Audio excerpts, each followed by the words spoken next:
شروع اللہ کا نام لے کر جو بڑا مہربان نہایت رحم والا ہے۔ میں روز قیامت کی قسم کھاتا ہوں اور نفس لوامہ کی قسم کھاتا ہوں کہ سب لوگ اٹھا کر کھڑے کیے جائیں گے۔ کیا انسان یہ خیال کرتا ہے کہ ہم اس کی بکھری ہوئی ہڈیاں اکٹھی نہیں کریں گے؟ ضرور کریں گے، اور ہم اس بات پر قادر ہیں کہ اس کی پور پور درست کر دیں۔ مگر انسان چاہتا ہے کہ آئندہ بھی خود سری کرتا چلا جائے۔ پوچھتا ہے کہ قیامت کا دن کب ہوگا؟ سو جب آنکھیں چندھیا جائیں اور چاند گہنا جائے اور سورج اور چاند جمع کر دیے جائیں، اس دن انسان کہے گا کہ کہاں ہے بھاگنے کی جگہ؟ کہیں نہیں، کوئی جائے پناہ نہیں۔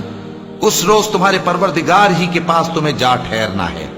اس دن انسان کو جو عمل اس نے آگے بھیجے اور جو پیچھے چھوڑے ہوں گے سب بتا دیے جائیں گے۔ بلکہ انسان آپ اپنا گواہ ہے، اگرچہ عذر و معذرت کرتا رہے۔ اور اے پیغمبر صلی اللہ علیہ وآلہ وسلم، وحی کے پڑھنے کے لیے اپنی زبان کو تیز تیز حرکت نہ دیا کرو کہ اس کو جلد سیکھ لو۔ اس کا جمع کرنا اور پڑھانا ہمارے ذمے ہے۔ سو جب ہم اسے پڑھا کریں تو تم اس کو سنا کرو اور پھر اسی طرح پڑھا کرو۔ پھر اس کے معانی کا بیان بھی ہمارے ذمے ہے۔ مگر لوگو، تم دنیا کو دوست رکھتے ہو اور آخرت کو چھوڑے دیتے ہو۔ اس روز بعض چہرے رونق دار ہوں گے، اپنے پروردگار کی طرف نظر کیے ہوئے ہوں گے، اور بہت سے چہرے اس دن اداس ہوں گے، خیال کریں گے کہ ان کے ساتھ کمر توڑ معاملہ کیا جائے گا۔ ہاں، جب جان گلے تک پہنچ جائے اور لوگ کہنے لگیں اس وقت کون جھاڑ پھونک کرنے والا ہے، اور اس جاں بلب نے سمجھا کہ اب جدائی کا وقت ہے اور پنڈلی سے پنڈلی لپٹ جائے، اس دن تجھ کو اپنے پروردگار کی طرف کھینچے چلے چلنا ہے۔